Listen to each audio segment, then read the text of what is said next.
The alien queen came ready to accuse a human soldier of stealing her daughter. Instead, she found the child asleep in his tent, wrapped in his field jacket, clutching his dog tags like a lifeline. His weapon lay unloaded on the table. A medical log blinked beside it. And when the queen ordered him to kneel, he only whispered, "Not yet. The floorboard will wake her." Welcome to Gravity and Stardust. May this story bring you wonder, warmth, and a day filled with happiness. Now, let's begin this quiet tale of mercy among the stars. The ash storm had stopped 20 minutes before Queen Alara Varian reached the human forward camp, but Sergeant Daniel Harper did not trust quiet weather. Quiet came after shelling. Quiet came after bad news. Quiet came when radios died, and soldiers started watching faces instead of instruments. His tent sagged under a crust of gray dust, the canvas seams breathing cold air over a folding cot, a sputtering field heater, a steel table, and a cracked medical slate with one line frozen on the screen: unidentified minor, exposure risk, no hostile behavior, temporary shelter, uplink pending.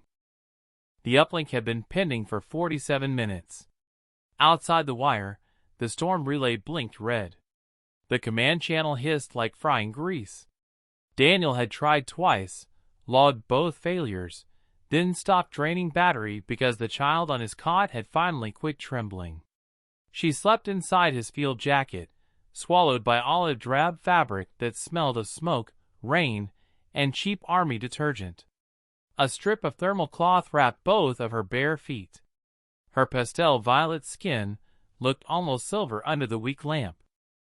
One long, delicate ear, pointed like something carved from glass, peeked through ash-dusted silver hair.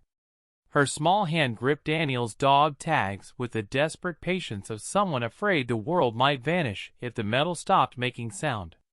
Daniel stood near the entrance with both hands visible.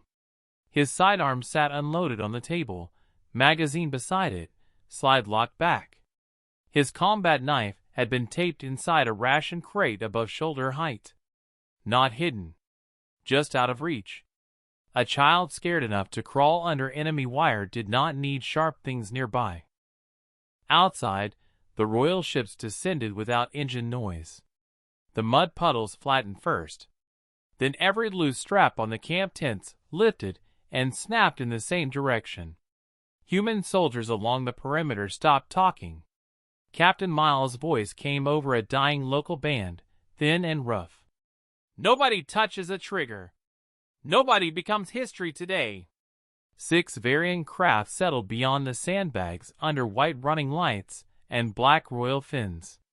Alara crossed the mud with 12 guards behind her, tall enough to bend the camp's sense of scale. Her skin carried the same pastel violet as the child's, but deeper, colder, almost luminous beneath the ashlight. Silver hair was bound at the back of her neck. Long, narrow ears cut through it like polished blades. Her face was close enough to human to make the differences hurt.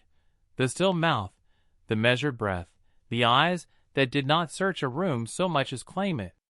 Daniel was a fair-skinned earth-born American soldier, brown hair stuck to his forehead, 34 years old and tired in the permanent way soldiers got tired when sleep became a rumor. He did not salute. He did not kneel. He lifted 2 fingers to the tent flap and held it closed 1 second longer, because the cot springs complained whenever the cold wind hit them. A guard raised a narrow weapon by an inch. Human rifles answered from outside with soft clicks. Daniel looked at Alara, not the gun. "Keep it quiet," he said, voice scraped raw. "She's asleep." The queen stopped 3 feet from him. "Step aside." "Yes, ma'am." He moved slowly, not back, but around the warped board near the cot. Alara noticed the Dieter. Of course she did. Queen survived by noticing what other people called nothing. She entered first, and the tent seemed to lose half its air. Her guards crowded the flap, but did not follow until she lifted one hand. Her gaze moved over the room in pieces: unloaded sidearm, taped crate, cooling cup of electrolyte water, torn thermal cloth, cracked medical slate, failed uplink icon, field jacket, sleeping child, stamped steel in a small fist. Each detail refused the simple story she had brought with her. Still, her fingers tightened around the black ring on her hand. You logged her as unidentified. Daniel kept his shoulders loose. That's what she was. You did not log royal blood. Didn't know. You did not call your command. He pointed at the slate without touching it. Tried. Relays down. Local log held. One guard made a low sound. Convenient. Daniel glanced toward the red blink beyond the canvas seam. Yeah. Storms are like that. The child stirred. The chain in her fist clicked once against the cot frame. Every adult in the tent went still for a different reason. Alara's eyes dropped to her daughter's hand. The child did not wake. Daniel lowered his voice further. She came in cold. Scared. No translator worth a damn. I'm marked minor, not prisoner. Alara turned on him then, all crown in winter. In my empire, a soldier found with the heir to the throne does not define her status. Daniel nodded once. In my mother's house, a kid going cold got warm before adults argued over names. No one outside moved. The queen looked again at the slate, at the child's wrapped feet, at the open space where Daniel's weapon should have been. She had arrived prepared to find leverage, insult, maybe a hostage. Instead, in a torn American field tent at the edge of a dead relay zone, she found paperwork, restraint, and a man guarding the door from the outside. Queen Alara did not ask for her daughter first. Not because she lacked the need, but because 12 guards stood behind her, human rifles waited beyond the canvas, and a ruler who moved too quickly could turn a rescue into a border war. She looked at Daniel's open hands, the stripped sidearm on the table, the failed uplink icon blinking on the cracked slate, and gave the order the whole tent had been holding its breath around. Kneel. Outside, the human line tightened. Boots shifted in the mud. A sling buckle tapped against a rifle stock, one tiny American sound in a room suddenly full of old empires. Daniel heard Captain Miles at the flap behind him, breathing hard from the run across camp. He also heard the cot spring under Leora's shoulder, the thin complaint of cheap military furniture that had nearly woken her twice already. His left knee could have dropped. Easy. He had kneeled and gravelled beside wounded privates, in church aisles at funerals, on kitchen tile while fixing a leaky sink for his mother during leave. This was not pride. Pride had burned off somewhere around hour 29 without sleep. Daniel glanced at the warped floorboard between his boots and the cot. If he moved wrong, it squealed. I can't do that right now. A Varian guard raised his weapon another inch. Captain Miles stepped through the flap just enough to be seen, both hands open, jaw locked hard enough to crack teeth. Harper.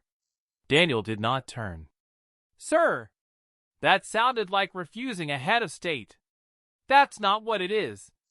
Alara's eyes narrowed, not angry yet, but interested in the way a blade might be interested in a thread. Then name it. Daniel pointed 2 fingers toward the floor without lowering his hands. That board wakes her. She wakes up surrounded by armor, rifles, and people talking over her head. I'm trying not to make the first thing she sees worse. No one answered fast. Fast answers belonged to people who had not looked at the sleeping child.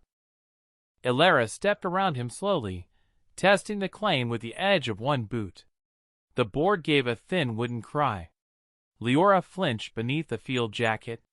Her small fingers tightened around the stamped steel until the chain drew a faint red line across her palm.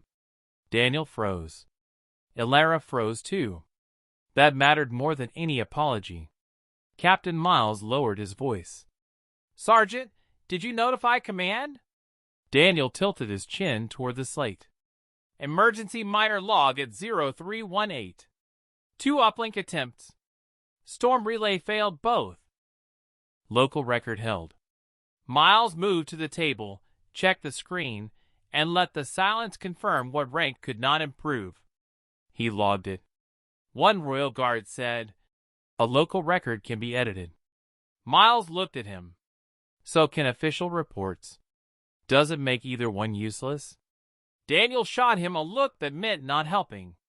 Miles ignored it with the steady nerve of a man who had already decided the morning was ruined.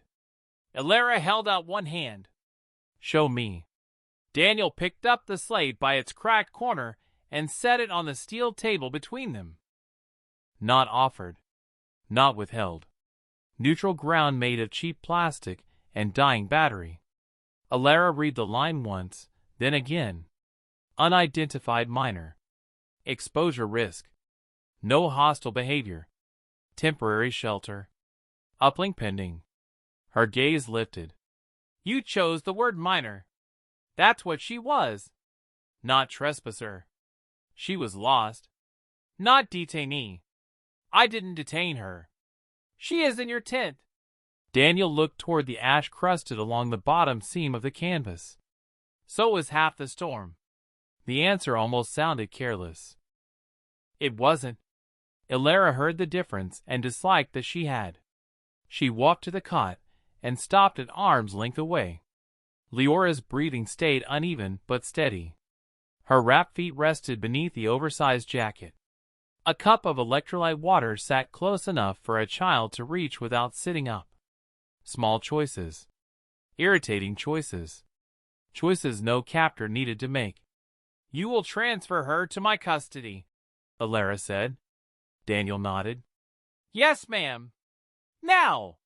His jaw flexed once. "When she wakes on her own, or when you can do it without making her think she's being taken again." The word again landed badly. Captain Miles looked from Daniel to the Queen and chose, wisely, not to repeat it. Elara's face did not change, but her thumb pressed against the black ring on her finger. "You set conditions for a queen." "No." Daniel finally looked at her fully. "I'm setting conditions for a kid." Leora stirred at the sound of his voice, then settled when he dropped it back down. Elara watched that, and the old order in the room shifted by less than an inch. Not trust. Not mercy. Just evidence. Daniel lowered his eyes first, giving her space to keep her crown. "I'm not refusing you," he said. "I'm trying not to scare her." Outside, the dead relay clicked once in the wind, searching for a signal it could not find. Inside, Queen Elara Varian stood beside her sleeping daughter and did the hardest thing power ever had to do. She waited. Daniel told her because waiting only worked if truth came next. He did not face the guards when he spoke, and he did not face Captain Miles. He kept his eyes on the warped board near the cot, the one that had almost woken Leora, and let the night come back in pieces. "Generator alarm tripped at 0230, he said. Med Bay was pulling heat from the east line. If that unit died, 19 people woke up colder than they needed to be. Captain Miles gave the smallest nod. He knew the generator. Everyone hated it. It had been hauled in from a depot outside Tulsa, rebuilt twice, painted once, and cursed daily by every mechanic on the border. Daniel had gone out with a wrench, a half-dead flashlight, and no patience left for equipment that waited until bad weather to get honest. The storm had turned the camp into a gray wall. Ash moved sideways through the wire. Ice clicked against his helmet like thrown rice at a wedding, if weddings happened in 19-degree mud with rifles on every shadow. His radio kept losing the command net, catching half a word, then nothing. The fence posts blinked red, then amber, then red again. Daniel reached the generator, slapped the casing once, tightened a loose intake bracket, and was about to head back when he saw the first footprint by the drainage ditch. Bare. Small. For narrow toes pressed into slush where no child should have been. He crouched and covered the print with his glove to keep the ash from filling it. Another print waited 6 inches ahead. Then a smear where someone had slipped hard and kept moving anyway. He did not call it in. Not yet. The radio could barely carry his own name, and the last thing a frightened kid needed was half a squad coming through the storm, with muzzle lights and adrenaline. He followed the tracks past the broken antenna mast, down into the low ditch where floodwater had frozen around coils of dead wire. Twice he heard a shuttle tone somewhere above the wind, soft and medical clean, wrong for the storm and gone before he could place it. Under a flipped cargo pallet, folded into a gap no bigger than a dog crate, the child watched him without blinking. Pastel violet skin under ash. Silver hair plastered to one cheek. One long ear nicked at the edge, the cut already drying dark. Her hands were locked together against her chest around something small he could not see.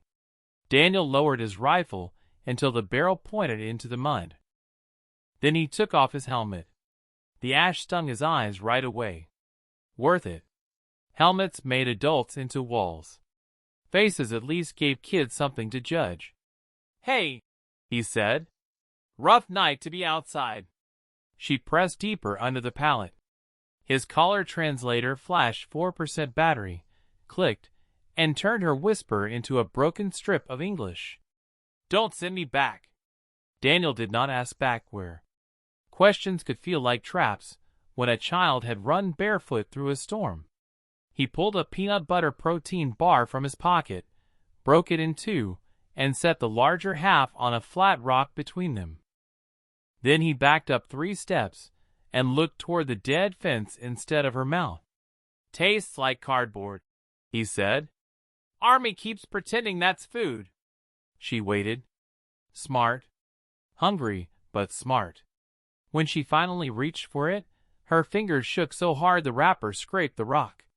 Daniel kept talking about useless things while she ate. Wet socks, bad coffee, the generator that sounded like an old lawn mower with regret. Little American complaints, ordinary enough to leave room for fear without naming it. After a while, she crawled out. She tried to stand and almost went down. Daniel reached, stopped before touching her, and held out his field jacket instead. She stared at the flag patch first, then the name tape. Harper. Her whisper came through the translator as one word. "Enemy." Daniel held the jacket open while the storm hit his undershirt. "Tonight it's laundry." That was not trust. Trust took longer than cold allowed. But she put one arm in, then the other. The jacket swallowed her to the knees. Her feet were bare, losing warmth fast, cut by ice and wire grit. Daniel sat on his heels, pulled the thermal lining from his spare undershirt, and wrapped both feet without touching more skin than he had to. She never opened her clenched hand.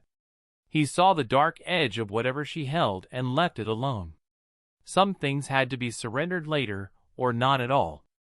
Halfway back, the shuttle tone rolled over the storm again. The child stopped dead and grabbed the chain at his neck. The metal bit into his skin. Daniel did not pry her loose. He shortened his stride and walked at her pace. One slow step after another, past the antenna mast, past the coughing generator, into the tent where the field heater still had one honest amber light. He logged her before he warmed his own hands. Unidentified minor. Exposure risk. No hostile behavior. Temporary shelter. Uplink pending. Then he tried command twice, watched both attempts fail, and set the slate where any officer could see it. When Daniel finished, the tent held quiet the way a palm held water. Elara looked at the sleeping child, at the slate, at the stamped metal trapped in her daughter's fist. "You saw what she carried," the Queen said. "Yes, ma'am." "And you did not take it." Daniel rubbed ash from his thumb with a split knuckle. "She'd already lost enough for one night." Elara did not speak after Daniel's answer. She crossed to the steel table and turned the cracked medical slate with 2 fingers, careful not to erase anything, though the record was digital and her caution was more ritual than technical. The timestamp glowed weakly beneath the failed uplinked icon. 0318. The storm had still been over the ridge then. Her own convoy beacon had gone dark at 0212, according to the report Captain Vale had delivered with a face like polished stone. Numbers did not accuse. They waited for adults to catch up. "You marked her as no hostile behavior," Alara said. Daniel stood near the tent flap, hands visible, shoulders loose only because he forced them that way. "She was hiding under a pallet. Hiding soldiers can be hostile." "She's not a soldier." One guard shifted at the doorway. Captain Miles looked at the floor, probably counting how many ways that sentence could become an incident report. Alara lifted her gaze from the slate. "You decided that. I observed it. You are trained to identify threats." "Yes, ma'am." "Then why not identify value?" The word changed the air. Value. Not daughter. Not child. Not survivor. Daniel's eyes moved once to the cot, where Leora slept under an oversized jacket and a morning full of claims she had never agreed to carry. "Because she was shaking too hard to be useful to anybody." Alara's mouth tightened. "Careful, Sergeant." "Trying to be." Captain Miles stepped closer to the table. "Your Majesty, the log meets emergency minor protocol. Bare minimum, but it meets it." Daniel shot him a look. Miles gave him one back that said take the help and shut up. Alara noticed both looks and filed them somewhere behind her eyes. "Bare minimum," she repeated. "That is your defense?" Daniel reached for the cup near the cot, tested it against the inside of his wrist, and set it down again when it still felt too warm. "No, ma'am. That's the paperwork. The defense is she's breathing." For once, no one answered with protocol. Outside, the dead relay tower groaned in the wind, still refusing to carry anyone's version of the truth. Alara walked to the cot and stopped at arm's length away because the child had flinched earlier, and memory, once seen, became a rule. "Did you search her?" "For injuries." "Only injuries?" "And trackers." Her eyes narrowed. "So you searched for devices after her feet were wrapped and her body temperature came up. You understand how convenient your sequence sounds." "Yes, ma'am. Yet you offer it anyway. Lying would be more convenient." Captain Miles rubbed a hand over his mouth to hide something that was not quite a smile. A figure appeared just beyond the flap, framed by ashlight and royal armor. Captain Vale had arrived without Daniel hearing a summons. His posture carried the smooth weight of someone trusted by locked doors. On his shoulders sat a Blackwing insignia Daniel had no reason to understand yet. Alara did not turn toward him. "Captain Vale," she said, "you have heard enough?" Vale bowed with perfect restraint. "Enough to advise caution. Storm trauma, enemy shelter, human medical systems, incomplete relay records. Each point can be explained. Together, they remain unstable." Daniel looked at him then. Not hard. Just long enough to place the voice beside the posture beside Leora's fear of the shuttle tone. Vale gave nothing away. Professionals rarely did. The cot creaked. Leora's eyes opened, thin and silver in the lamplight. Her fingers tightened around the plain steel in her hand, and the chain gave one small tick against the frame. Alara lowered herself beside the cot, not kneeling to Daniel, not yielding the room, just making herself less tall for a child who had spent the night under adult shadows. "Little star," she said in Varian. The translator made it plain, but her voice did not. Leora looked at her mother. Then, before taking the cup Alara offered, she looked past her to Daniel. The glance lasted half a second. It was not betrayal. It was orientation. A child checking where safety had stood last. Alara absorbed it without blinking, which was braver than most speeches Daniel had heard. He stepped back until canvas touched his shoulders. Leora saw him move and did not panic. Good. That was the point. Elara lifted the cup. "Small sips," Daniel said, then stopped as if the words had escaped without permission. A guard's head snapped toward him. Elara did not. She tested the cup against her wrist the same way he had, and held it for her daughter. Leora drank twice, carefully. Her other hand stayed closed against her chest around the small dark thing Daniel had not taken. Elara saw the fist. Daniel saw Elara see it. No one reached. Not yet. Trust did not cross the room all at once. It moved by inches, through warm water, lowered voices, and the difficult mercy of letting a frightened child decide when to open her hand. Leora did not open her hand because anyone commanded it. That mattered to Elara more than she wanted the room to know. The small fist stayed against the child's chest while she drank, knuckles pale lavender beneath dried ash, thumb locked over whatever she had carried through storm, wire, and fear. Daniel kept his place against the canvas. Captain Miles stayed near the steel table. Vale waited by the flap with the polished patience of a man who knew how to turn silence into authority. Elara set the cup within Leora's reach and placed her own empty hand on the cot, palm up, several inches from her daughter's knee. Not reaching. Not taking. Just making a place where fear could decide to put something down. Leora stared at that hand for a long time. Outside, a mechanic cursed at the dead relay in a thick Georgia accent, then remembered who stood inside the tent and lowered his voice. The ordinary sound slipped through the canvas, human and ridiculous, and gave the child something less dangerous to breathe around. Her fingers loosened. A small black fragment fell into Elara's palm. It made almost no sound. It did not need to. The queen's fingers began to close around it, then stopped. She forced them open again and looked. The shard was curved, glossy, and dark as oil, with a thin gold line burned across one broken edge. Not human metal. Ceremonial shell. Heat-resistant. Grown in royal hatcheries, shaped for court uniforms, issued only to houses close enough to guard the line of succession without asking permission. Elara turned at once.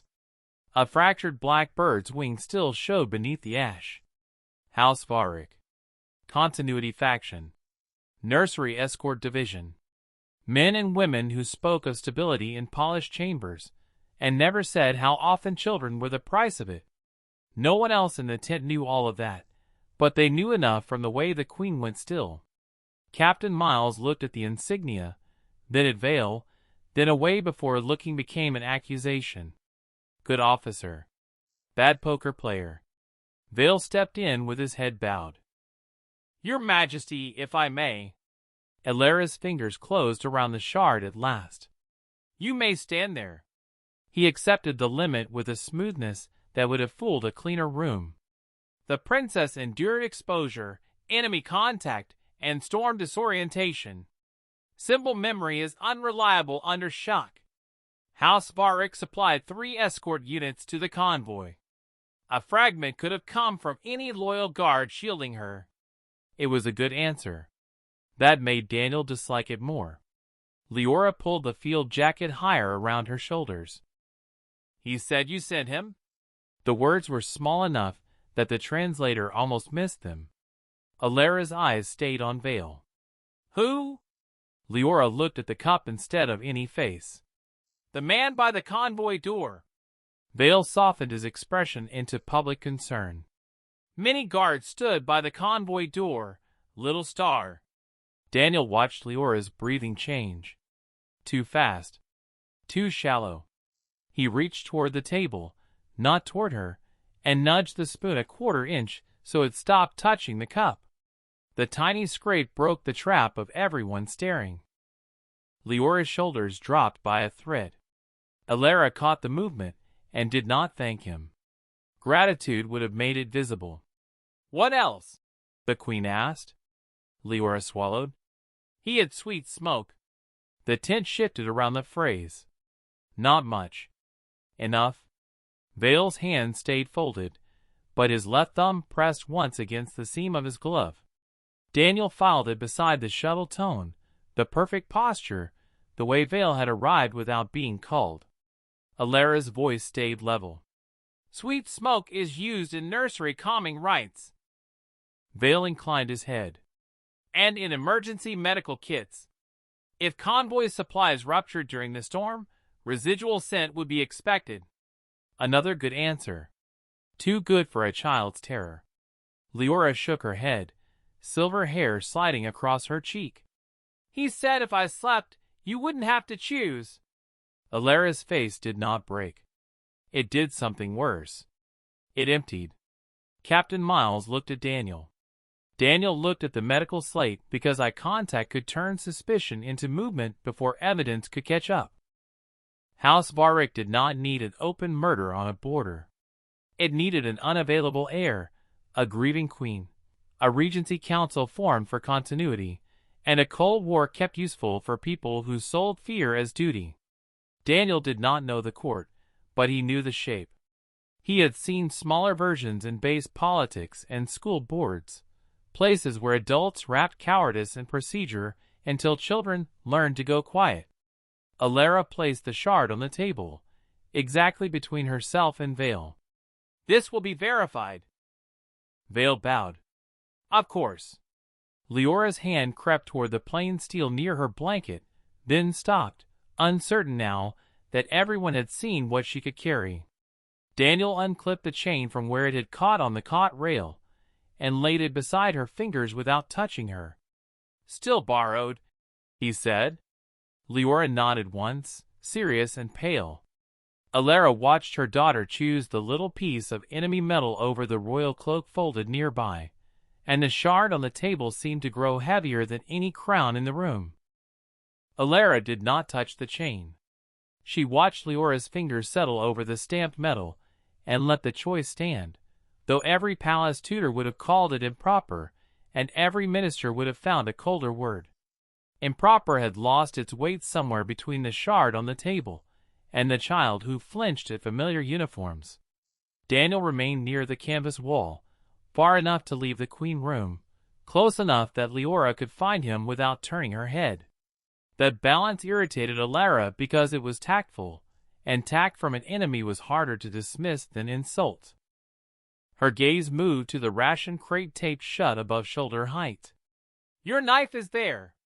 Daniel followed her eyes. Yes, ma'am. Your pistol is stripped. Yes.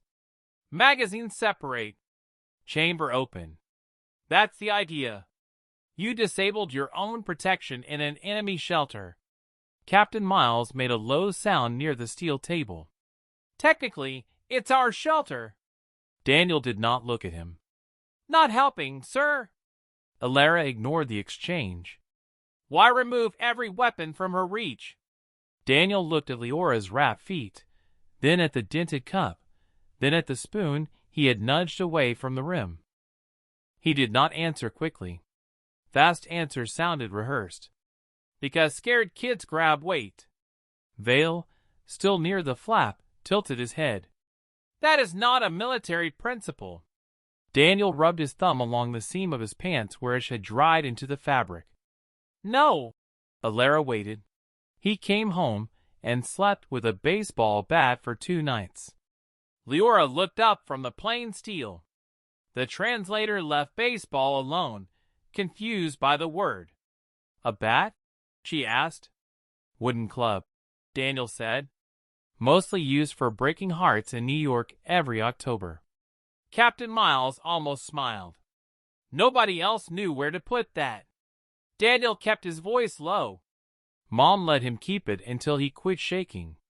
Third night, she took it, leaned it outside his door, and slept in the hallway where he could see her feet from bed. He glanced at the taped crate. Kids slept better watching someone stay than holding something heavy. Alara's hand rested near Leora's knee, palm still open, still not touching. Your mother believed presence was stronger than force. My mother believed sleep mattered before speeches. The answer came dry, ordinary, almost dismissive. It carried more respect than ceremony. Alara looked at her daughter then. Really looked. Leora sat under an enemy jacket, one hand on plain steel, the other near a cup a human had warmed and tested against his own skin. Her eyes tracked every adult movement the way palace security tracked drones. Not childish. Trained. Alara lifted her hand an inch, intending only to smooth ash from Leora's hair. The child's shoulders tightened before the touch arrived. Alara stopped. The whole tent saw her stop. Queens rarely left orders unfinished. Mothers rarely left comfort ungiven. She lowered her hand to the cot and pressed her fingers into the canvas instead. Leora's breathing eased by a thread. Daniel looked away, giving privacy after witnessing the cost. Vale stepped forward at last. Your Majesty, delay increases exposure. The princess should be transferred to secure custody aboard the royal medical craft as soon as one is cleared. Alara did not turn. Secure custody failed. The words were quiet enough to sound private, and clear enough to strip rank from the air. Vale bowed, but his jaw held a line. Then allow loyal personnel to correct the failure. Loyalty will be verified before it is used as a blanket. Captain Miles looked down at the shard to hide his reaction. Daniel reached for the field heater and adjusted the output down a notch. Leora's cheeks had gained color, and overheating could make shock worse. Alara noticed the movement and, after a beat, unfastened the royal cloak from her shoulders. The guard stiffened. Royal fabric was not just warmth. It carried biothermal mesh, nursery locator thread, and a lineage seal woven through the inner hem. Alara laid it over Leora slowly, stopping whenever the child's breath caught, waiting until it settled before moving again. The cloak warmed with a faint pearl glow. Leora's fingers curled into it, then relaxed. For one fragile second, the tent remembered how to breathe. Then the heater blinked blue instead of amber. A symbol crawled across its cheap emergency display, broken and foreign, translated only halfway by the border handshake chip. Medical recall requested. Daniel stared at it. Captain Miles straightened. Vale's face stayed respectfully blank. Alara's eyes dropped to the glowing thread along the cloak's hem, and the shard on the table seemed to darken beside it. Daniel did not touch the machine. He only looked at the Queen and said, "Ma'am, did you call for a pickup?" Alara answered without hesitation. "No." Daniel kept his hands off the heater. Every bad machine he had ever known had trained him to smack, unplug, or curse at it until it made sense. But this machine now sat between a queen, a frightened child, and a signal no one had asked for. The blue symbol stuttered across the cheap emergency display, half translated by the border handshake chip installed after the winter evacuation 3 years back, when both sides had agreed freezing civilians should not need permission from generals. Medical recall requested. Identity protected. Route priority neutral. Captain Miles read it over Daniel's shoulder, and went pale in the practical way officers went pale when law arrived before help. "That's a neutrality code." Vale stepped in smoothly. "Correct. Royal medical retrieval. The cloak recognized the princess's exposure state and initiated standard nursery recall." Alara's eyes stayed on the glowing hem of the cloak. "The cloak monitors temperature and blood rhythm. It does not request extraction without 2 seals. Enemy territory changes risk thresholds," Vale said. "The system likely escalated." It was a good explanation. Clean. Boring. The kind that survived committees, because no one wanted to admit fear had edited the rules. Outside, a low tone rolled over the camp, soft and official, almost gentle. Leora went still beneath the cloak. Not startled. Still. That was worse. Daniel heard the same tone from the storm, slipping between wind and static while the child's fingers bit into the chain at his neck. Captain Miles touched his radio. "East Watch report." Static broke, Then a young private answered. White medical craft inbound from the flats, sir. Running neutral lights. No weapons signature.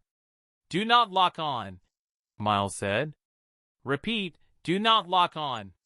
Human rifles lowered by fractions along the perimeter. Nobody liked it. Everybody understood it. A neutral medical craft could cross the outer line if it carried the right code, and stopping one before verification could turn a rescue clause into a war crime by dinner. Vale's shoulders eased so slightly Daniel almost missed it. Almost. Illyria turned to him. Who authorized the craft? Vale bowed. I placed a standby request when your search order began. Given the princess's condition, delay would be negligent. A request is not a seal. No, your majesty. But standby status allows approach pending seal confirmation. Captain Miles muttered. Convenient little hallway. Daniel looked at the heater again. Beneath the alert, 3 pings sat in the local buffer. 1 from the cloak. 2 from outside. The first outside ping had arrived before Illyria laid the cloak over Leora. That's wrong, he said. Vale's gaze shifted to him. Human equipment misreads royal protocol. Sure. Daniel stood and wiped ash from his palms. But it misread it early. Illyria's head turned by a fraction. Explain. Daniel walked to the crate near the rear pole and pulled out a battered black mass recorder. Its corner cracked, its inspection sticker 6 months expired. Captain Miles' face tightened. Harper. Borrowed it when the East Mast kept dropping fence data, Daniel said. Local buffer. Records pings when relay can't uplink, so contractors can blame weather instead of wiring. That recorder is restricted. Yes, sir. You understand the amount of paperwork you just volunteered for. Daniel set the unit on the table beside the shard. Paperwork's warm indoors. Miles stared at him like he might strangle him later and save him first. Daniel powered the recorder. The screen flickered, died, then came back with 3 ugly lines of text. At 0214, a Royal Nursery locator moved away from the convoy route toward the drainage ditch. At 0241, a masked medical standby ping crossed the eastern flats. At 0336, long before Illyria reached the camp, a House Varric relay trace refreshed the same channel. No accusation. Just time source direction. The kind of truth that did not raise its voice because numbers had never needed lungs. Illyria read the screen. Her fingers touched neither recorder nor shard. Captain Vale. He bowed. Human logs lack standing in royal court. I did not ask about court. The white craft dropped lower outside, its pale light sweeping across the canvas until Leora's face went colorless beneath them. Daniel stepped sideways, blocking the light with his body. Leora's hand found the stamped steel under the cloak and held on. Vale noticed. So did Illyria.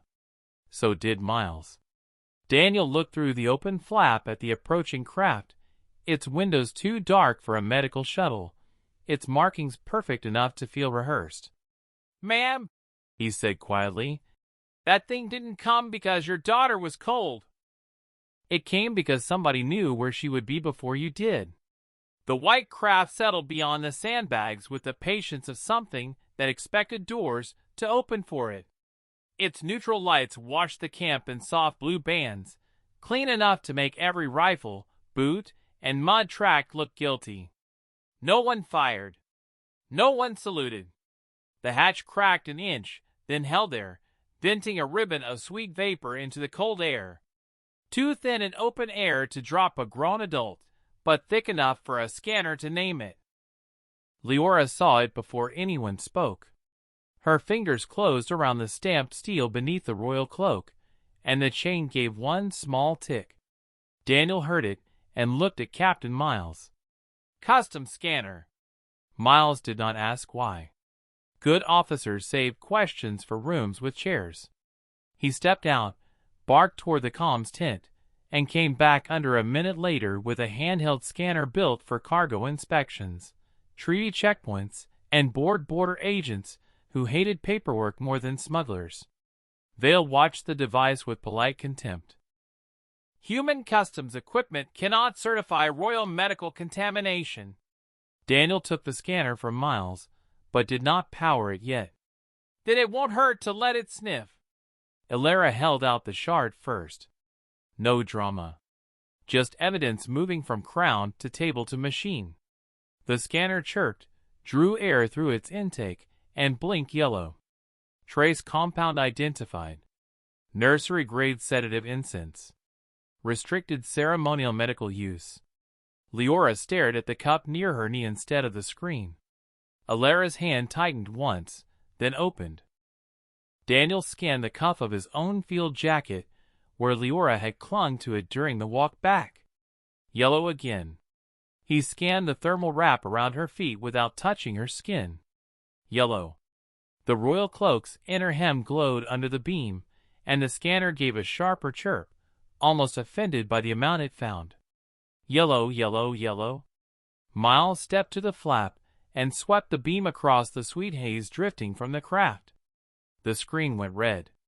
The sound it made was small and ugly. Vale finally moved. Not much. One step toward the cot, hand still open, face still arranged around concern. Your Majesty, the craft is venting a calming agent for pediatric distress. The dosage is standard, Leora whispered.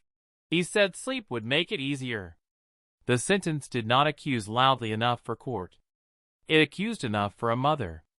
Elara turned to Vale. Your risk console. Vale bowed his head. I cannot surrender command hardware inside an opposing military camp. You can. Protocol forbids it. I forbid you to hide behind protocol. His eyes flicked to the open hatch. Half a second. Daniel had been waiting for something small enough to use. He reached for the broth cup, tested the rim with 2 fingers like temperature still mattered, and set it down directly in Vale's path. Hot liquid slid over the dented metal table and dripped onto the floor between Vale's boots. Everyone looked down because the gesture was too ordinary for the room they were in.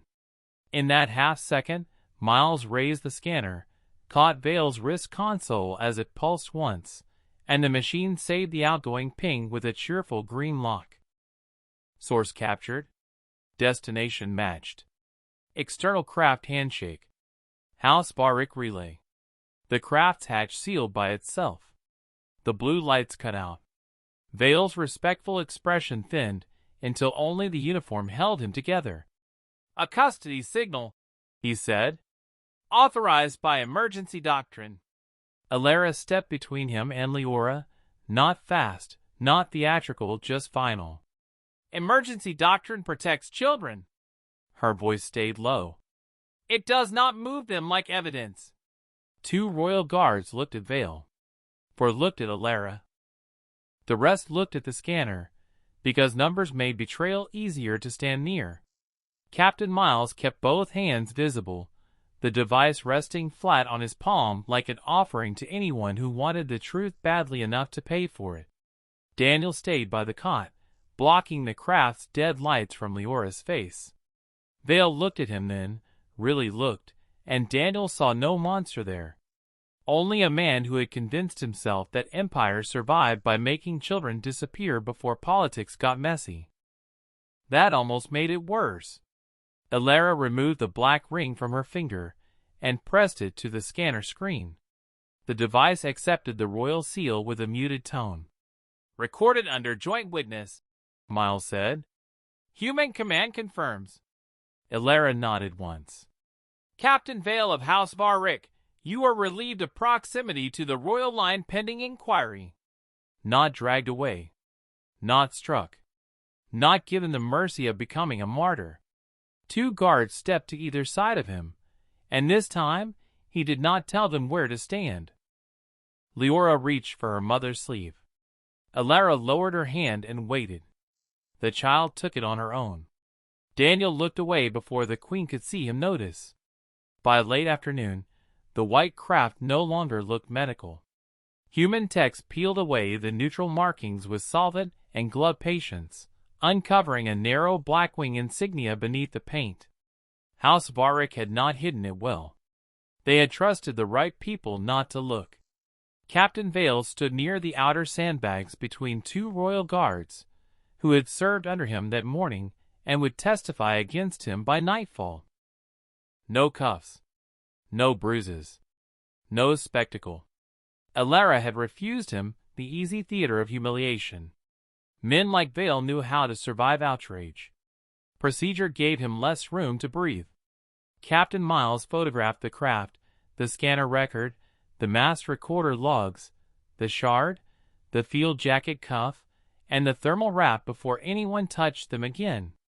"Joint evidence packet," he said, mostly to the cold air.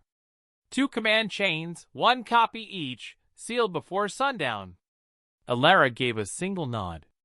"And 1 civilian medical witness." Miles looked at her. "You have one?" Daniel sat on an ammunition crate beside the tent pole while a corpsman cleaned the cuts across his knuckles. He lifted his eyes.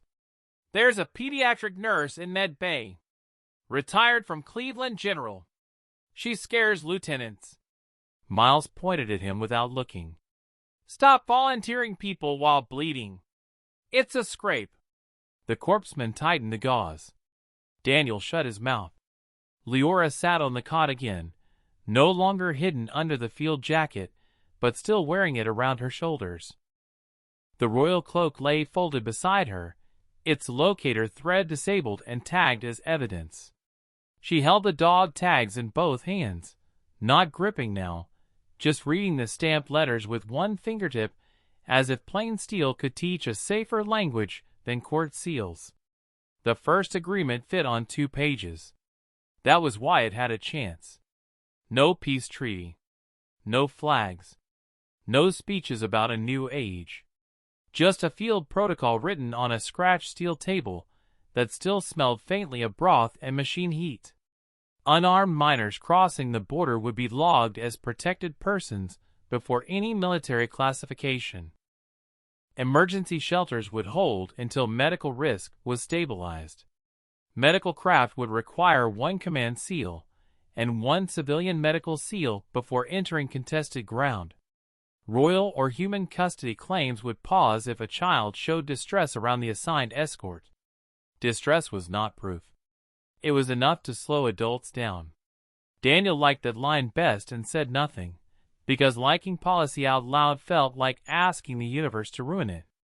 Elara signed first, not at the head of the table, but along the left margin where Miles had left space by accident. Miles signed opposite her.